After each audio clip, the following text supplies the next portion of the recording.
Bom dia, bom dia. Aqui é Letícia Vidigal, do Ho'oponopono Anjos. E nós estamos aqui hoje, estou aqui hoje com vocês, né? Para mais uma leitura do livro O Poder do Subconsciente, do Dr. Joseph Murphy. Ontem eu não consegui fazer essa leitura. Nós ficamos um dia aí sem conseguir ler, porque não teve internet mesmo. Eu estou na casa da minha mãe, e aqui é ótimo para ficar perto da natureza, para ter contato com os animais e poder ficar um pouco longe da cidade grande, dos barulhos da cidade grande, das questões da cidade grande, mas tem essa questão, né, que é a questão de questões de mato, né, de não ter internet, de muitas vezes não conseguir conexão, e de não conseguir o espaço adequado, porque tem gente precisando de espaço, os meninos ainda estão em aula, minha sobrinha está aqui, então, algumas dificuldades aí que a gente vai enfrentando, e no caso, ontem foi a conexão mesmo. E agora a gente vai continuar, vamos entender aí que tem um processo acontecendo também de limpeza, de purificação, de conexão com o aqui e agora, de conexão com a natureza, e tá tudo certo. Hoje nós vamos começar o capítulo 7, que é o subconsciente, tendência voltada para a vida. Eu não estou vendo agora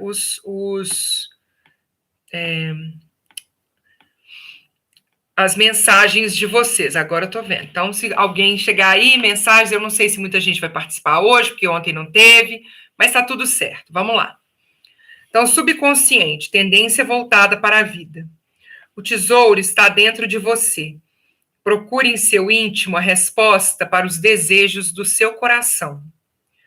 Mais de 90% da vida mental do homem é subconsciente. Mais de 90% da vida mental do homem é subconsciente. Se não usamos esse poder maravilhoso, condenamos-nos a viver dentro de limites muito estreitos. Os processos do subconsciente são sempre construtivos e voltados para a vida. Bom dia para quem está aí. Eu não estou vendo mensagens de vocês, não sei se vocês... bom dia! Bom dia, Lidiane. Acertei? Aparece só o gameplays de jogos. Então, olha só. Os processos do subconsciente são sempre construtivos e voltados para a vida. O subconsciente é o construtor de nosso corpo. Ele dirige todas as funções vitais. Trabalha 24 horas por dia e jamais dorme. Faz tudo o que pode para nos ajudar e evitar que qualquer mal nos aconteça. Então, esses são os processos do subconsciente. Liciane, tá? Eu sempre fico na dúvida se é Lidiane ou Liciane. Muito bom, bom dia, querida. Então, olha, o subconsciente os processos são sempre construtivos e voltados para a vida, tá? Ele é o construtor de nosso corpo, ele dirige todas as funções vitais. Trabalha 24 horas por dia e jamais dorme. Faz tudo o que pode para nos ajudar e evitar que qualquer mal nos aconteça. Em contato com a vida infinita e a sabedoria sem limites, seus impulsos e ideias orientam-se sempre para a vida. As grandes aspirações, inspirações e visões de uma vida mais elevada e nobre têm nele sua origem. Não podemos discutir racionalmente nossas convicções mais profundas, porque elas não nascem na mente consciente, mas no subconsciente. O subconsciente nos fala sobre intuições, impulsos, palpites, insinuações, ânsias e ideias. Está sempre nos dizendo para nos elevarmos, transcendermos, crescermos, avançarmos, nos aventurarmos e escalarmos maiores alturas. Então, isso é muito interessante, porque ele, para esse autor, é na mente subconsciente que está as principais inspirações divinas de expansão da nossa consciência e crescimento do nosso espírito, um crescimento espiritual. Para o Ho'oponopono, nós temos na conexão com essa mente subconsciente o nosso Aumaku, a nossa centelha divina, que foi inclusive a carta de hoje. E essa centelha divina, para os praticantes do Ho'oponopono, para quem criou o Ho'oponopono, é de onde vem intuição, impulso, palpite, insinuações, ânsias e ideias. Essa energia da elevação, de transcender, crescer, avançar, nos aventurar, escalar maiores alturas, vem para praticantes do Ho'oponopono dessa mente superconsciente, dessa centelha divina. Mas essa centelha divina, ela não se conecta com a mente consciente. Ela só se conecta com a mente subconsciente, que é aqui, o subconsciente. Então, quando ele fala que é do subconsciente que vem todas essas inspirações e essas aspirações e essas ideias e esses novos projetos, está certo. Porque mesmo que tenha realmente essa centelha divina, que a gente tem essa conexão com o divino, e que, no caso do Ho'oponopono, vem como o Aumakua, é através da mente subconsciente que a mente consciente recebe essa informação. A ânsia de amar, de salvar a vida de outrem, provém das profundidades do subconsciente. Durante o grande terremoto e incêndio em São Francisco, em 18 de abril de 1906, por exemplo, inválidos e aleijados, recolhidos ao leito durante longo tempo, levantaram-se e praticaram prodígios de bravura e resistência. Neles aflorou o desejo intenso de qualquer que fosse o perigo, salvar outras vidas. E o subconsciente respondeu-lhes, dando-lhes as forças de que necessitavam. Grandes artistas, músicos, poetas, oradores, escritores sintonizam com o subconsciente, dele recebem um estímulo e inspiração. Robert Louis Stevenson costumava, antes de dormir, encarregar o subconsciente de bolar histórias enquanto dormia. E formou o hábito de lhe pedir que concebesse uma boa história, vendável, quando caiu o saldo de sua conta corrente. Segundo Stevenson, a inteligência da mente mais profunda lhe dava a história, episódio por episódio, como se fosse uma novela. Esse fato demonstra que a mente subconsciente pode, por nosso intermédio, falar em termos nobres e sábios, sobre os quais a mente consciente nada sabe. Em muitas ocasiões, Mark Twain confessou que jamais trabalhou na vida. Todo o seu humor e as histórias notáveis foram resultado de sua capacidade de obter acesso ao tesouro inesgotável do subconsciente. Isso aqui é incrível, né? Porque, bom dia, Joaquim, seja bem-vindo, porque aqui nós estamos falando de pessoas que não fazem esforço para conseguir aquilo que elas desejam. E o que é interessante é que não é uma proposta de, quando a inspiração vier. Então, eu fico ali esperando. Não, mas de pedir, de fazer a solicitação. Eu quero que venha uma história que eu possa vender, que eu possa fazer. E aí vem essa inspiração para isso. Como o corpo retrata o funcionamento da mente. A interação entre as mentes consciente e subconsciente requer uma reciprocidade semelhante entre os correspondentes sistemas nervosos. O sistema cérebro-espinhal, ou voluntário, é o órgão da mente consciente. Eu até falei isso no nosso curso básico, né? É o cérebro que controla a parte do movimento do músculo, dos ossos, dos nervos que a gente movimenta, né? A gente faz o movimento, não dos nervos, mas dos músculos, dos ossos, que é esse cérebro espinhal. É o órgão da mente consciente. o sistema nervoso autônomo desempenha idêntico papel no que interessa ao subconsciente. O sistema voluntário é o canal pelo qual captamos e percebemos conscientemente o que os sentidos físicos nos trazem, e por meio deles, exercemos controle voluntário sobre os movimentos do corpo. O centro de controle desse sistema localiza-se no córtex cerebral. O sistema nervoso autônomo, às vezes chamado de involuntário, tem centros de atividade em outras partes do cérebro, incluindo o cerebelo, o tronco cerebral e a amígdala cerebral. Esses órgãos têm conexões próprias com os grandes sistemas do corpo e lhe controlam as funções vitais, mesmo quando a percepção consciente está ausente. Os dois sistemas podem trabalhar separados ou em sincronia. Quando a percepção de um perigo chega ao centro da comutação no cerebelo, mensagens são enviadas ao córtex e à amígdala cerebral do subconsciente. A capacidade de defesa do indivíduo pode começar a reagir antes mesmo de o perigo ser notado e avaliado pelo consciente.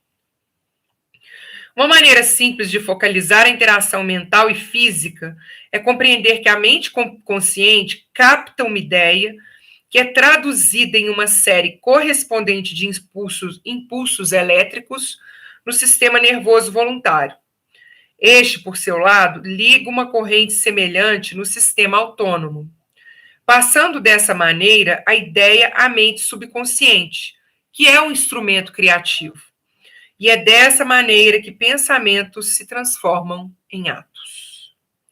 Todo pensamento elaborado pelo consciente e aceito como verdade é enviado pelo córtex aos demais órgãos do cérebro, que embasam o subconsciente, a fim de ser transformado em nossa carne e manifestado como realidade em nosso mundo.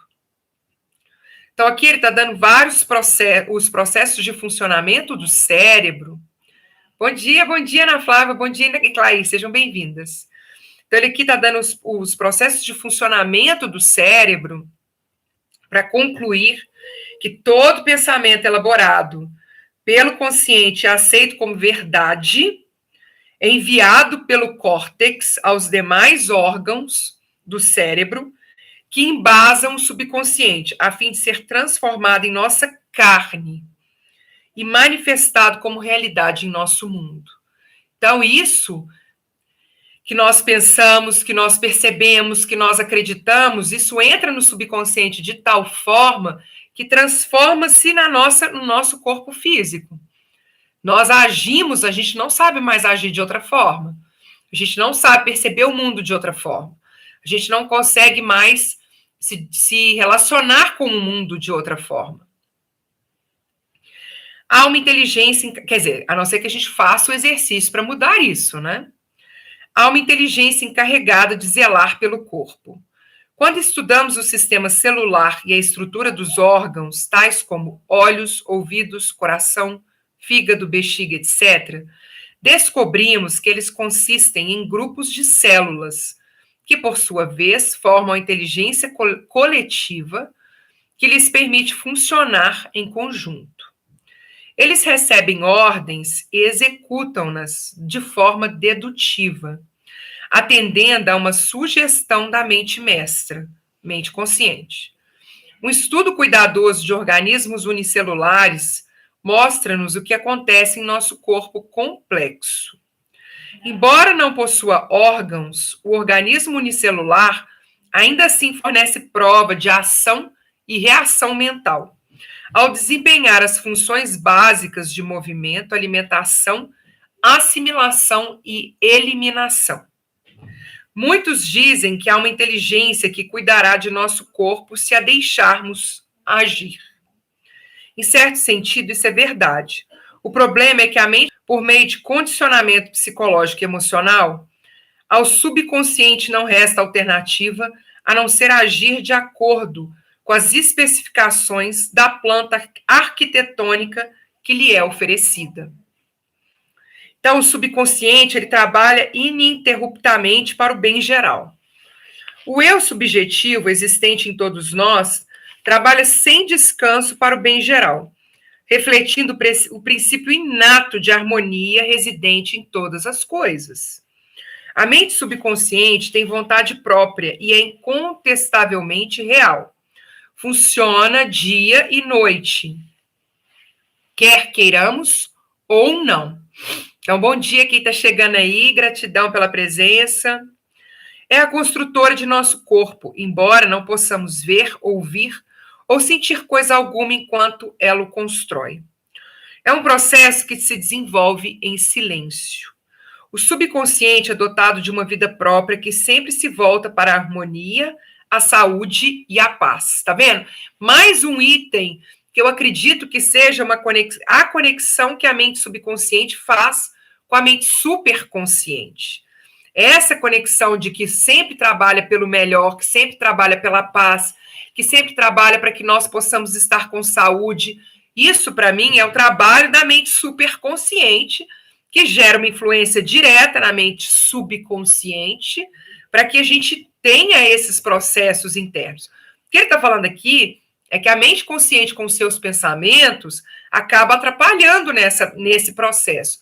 Mas o que o Ho'oponopono acredita é que nessa mente subconsciente, que tem acesso a isso aqui, que ela sempre se volta para a harmonia, a saúde e a paz. Então, a mente superconsciente está interferindo na mente subconsciente nesse processo. Só que a mente subconsciente tem também os nossos registros energéticos, tem também as nossas memórias.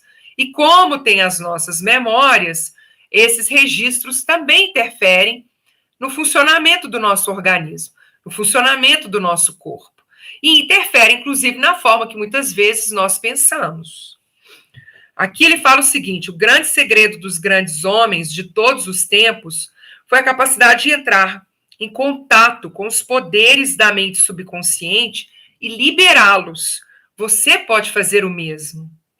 Seja um engenheiro mental e use técnicas testadas e comprovadas para construir uma vida melhor e mais grandiosa. Então, a gente já viu antes de ontem, na leitura anterior, vários exemplos de como fazer isso, de como que a gente pode, quais são as técnicas que a gente pode utilizar para construir uma vida melhor e mais grandiosa. Como o ser humano interfere no princípio inato da harmonia. Se queremos pensar de modo correto, científico, temos que conhecer a verdade. Ou como diz o versículo, conhecereis a verdade e a verdade vos libertará, que é de João, capítulo 8, versículo 32. Conhecer a verdade significa estar em harmonia com a inteligência e poder infinitos da mente subconsciente, que sempre se move na direção da vida. Todos os pensamentos e atos desarmônicos, sejam motivados por ignorância ou intencionais, resultarão em discórdia e limitações de todos os tipos. A ciência nos diz que construímos um novo corpo a cada 11 meses, de modo que, do ponto de vista físico, temos, na verdade, apenas 11 meses de idade. Se reintroduzirmos defeitos no corpo através de medo, raiva, ciúme e má vontade, só temos que culpar a nós mesmos. Somos a soma total de nossos pensamentos. Podemos nos recusar a abrigar pensamentos e imagens negativas. Se queremos afastar a escuridão, acendemos uma luz. Para combater o frio, usamos o aquecimento. A maneira de eliminar o pensamento negativo consiste em substituí-lo por bons pensamentos. Afirme o bom e o mal desaparecerá. Porque é normal ser sadio, cheio de vida, forte, e anormal ser doente. O recém-nascido normal é inteiramente sadio. Todos os órgãos funcionam com perfeição. Esse é o estado natural e temos o dever de nos manter sadios, cheios de energia e fortes. O instinto de autoconservação é o mais forte da natureza humana e constitui a verdade inerente mais poderosa, sempre presente, sempre em ação. Todos os pensamentos, ideias e crenças terão que funcionar necessariamente com potência máxima quando estiverem em harmonia com o princípio inato da vida existente em nós, e que sempre procura preservar-nos e proteger-nos em todos os sentidos. Segue-se dessas palavras que a condição normal pode ser restabelecida com maior facilidade e certeza do que condições anormais podem ser induzidas. É anormal adoecer. O estado de doença simplesmente significa que você está combatendo a vida e abrigando pensamentos negativos. A lei da vida é a do crescimento. Toda a natureza dá testemunho da operação dessa lei. Ao expressar-se silenciosa e ininterruptamente pelo crescimento. Onde há crescimento e manifestação, forçosamente há vida. Onde há vida, precisa haver harmonia. E onde há harmonia, há saúde perfeita. Se seus pensamentos estão em harmonia com o princípio criador da mente subconsciente, você sintoniza simultaneamente o princípio inato da harmonia. Se remove pensamentos que se chocam com o princípio da harmonia, eles se agarram a você, fustigam-no, enchem-no de preocupações e, finalmente, geram doenças. Se insistir nele, possivelmente provocarão a morte. Na cura da doença, temos que aumentar a entrada e distribuição das forças vitais do subconsciente através de todos os nossos sistemas. Isso pode ser feito eliminando o medo, a preocupação, o ciúme, o ódio e todos os demais pensamentos destrutivos.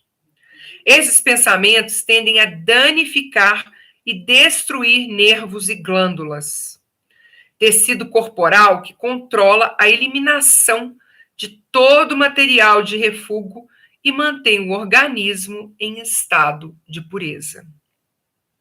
Ok? Dúvidas até aqui, gente? Está tranquilo? Ele está insistindo na escolha dos nossos pensamentos e o que isso resulta para a nossa vida. Ok? Então, ele está mantendo aí firme essa afirmação de que a gente está escolhendo, nós estamos adoecendo, não é o normal. Normal é a gente se manter saudável. O que nós estamos fazendo é escolhendo pensamentos que estão nos adoecendo. A cura da doença de Pott. A doença de Pott, ou infecção tuberculosa da coluna, era antigamente um flagelo para crianças. Uma delas, Frederick Elias Andrew, de Indianápolis, Indiana, contraiu a doença que o transformou em uma criança torta, incapaz de andar e que era obrigada a arrastar-se sobre as mãos e os joelhos. Os médicos consideraram o caso incurável. Andrew recusou-se a aceitar tal veredicto. Começou a rezar. Formulou sua própria afirmação, repetindo-a inúmeras vezes por dia e absorvendo mentalmente as qualidades de que necessitava. As afirmações são sempre muito boas. Vamos lá. Eu sou completo, perfeito, forte, poderoso, amoroso, harmonioso e feliz. Eu sou completo, perfeito, forte, poderoso, amoroso, harmonioso e feliz. Eu sou completo, perfeito, forte, poderoso, amoroso, harmonioso e feliz. Essa prece era a última coisa que pronunciava antes de dormir à noite e a primeira pela manhã. Orava também pelos outros, enviando-lhes pensamentos de amor e saúde. Tal atitude mental e a maneira de orar voltou-lhe multiplicada muitas vezes. Fé e perseverança geraram enormes dividendos. Quando pensamentos de medo, raiva, ciúme ou inveja lhe ocupavam a atenção, imediatamente acionava na mente a força contrária da afirmação. A mente subconsciente respondeu de acordo com a natureza de seus pensamentos habituais. Ele se transformou em um homem forte, espigado e bem proporcionado. É esse o sentido da afirmação que encontramos na Bíblia. Vai, a tua fé te salvou. Marcos, capítulo 10, versículo 52. Como a fé nos poderes de seu subconsciente podem torná-lo sadio. Um jovem que foi assistir a uma das minhas palestras sobre o poder de cura da mente subconsciente tinha problemas de visão. O oftalmologista lhe dissera que ele precisava submeter-se a uma operação delicada e arriscada. Ao conhecer a base científica da prece, o jovem disse a si mesmo: meu subconsciente criou meus olhos e pode curá-los. Todas as noites, ao ir dormir, entrava em um estado passivo, meditativo, semelhante ao de sono. Controlava a atenção e focalizava no médico. Imaginava-o à sua frente e ouvia, ou imaginava claramente o médico lhe dizendo: um milagre aconteceu. Ouvia-o repetir a mesma frase repetidamente todas as noites, durante 5 minutos antes de adormecer. 3 semanas depois, foi a outra consulta com o mesmo médico, que lhe examinara a vista. O médico examinou-o e exclamou: isso é um milagre. O que foi que aconteceu? O paciente produziu uma impressão em seu subconsciente, usando o oftalmologista como instrumento, ou meio, para transmitir a ideia e convencê-lo.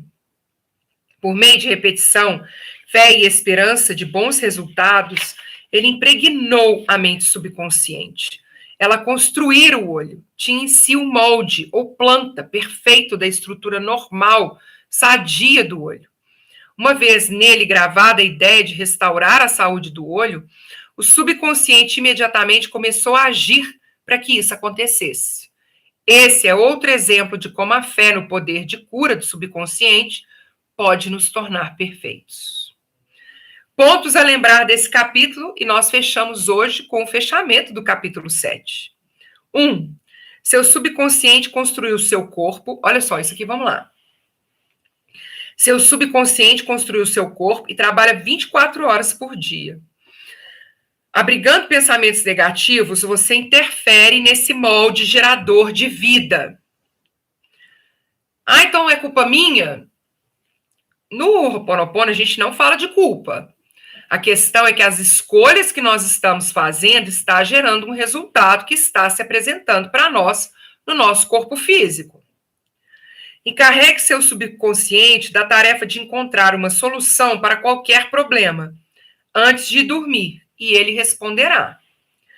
Vigie os pensamentos. Todo pensamento aceito como verdade é enviado pelo córtex consciente às estruturas cerebrais do subconsciente e volta ao seu mundo como realidade.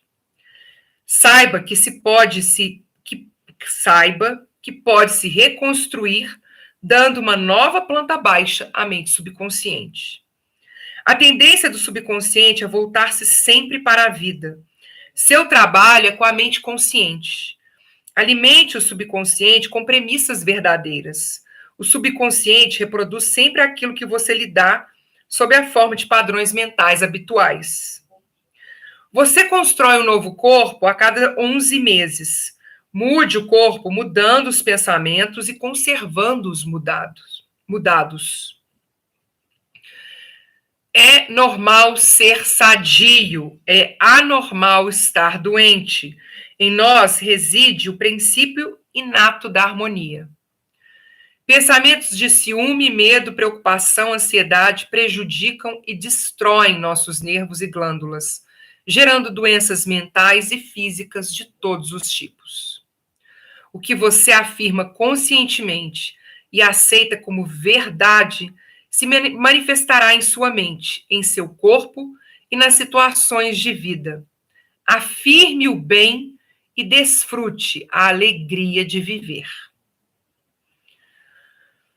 Ok? Então, esse capítulo é um capítulo que traz informações a respeito do funcionamento do nosso cérebro, mas traz também afirmações, dicas muito importantes para nós. E, mais uma vez, uma afirmação muito simples, que mostra como que a gente pode fazer uso das afirmações sem contrariar, vamos falar assim, a nossa realidade. Então, eu sou um ser harmonioso. O meu subconsciente é capaz de me curar em qualquer doença que eu tenho, porque ele é perfeito. E eu nasci com esse poder, esse subconsciente, em harmonia com a saúde, em harmonia com a vida, em harmonia com o crescimento e expansão.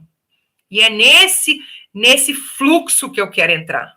Então, vamos fazer uso dessas afirmações nesse sentido. Eu entro nesse fluxo dessa harmonia, dessa assistência que a mente subconsciente dá para nós, para a nossa expansão, para o nosso crescimento, para a nossa vida, para que ela seja mais feliz, mais próspera, mais abundante, com mais daquilo que nós desejamos nela.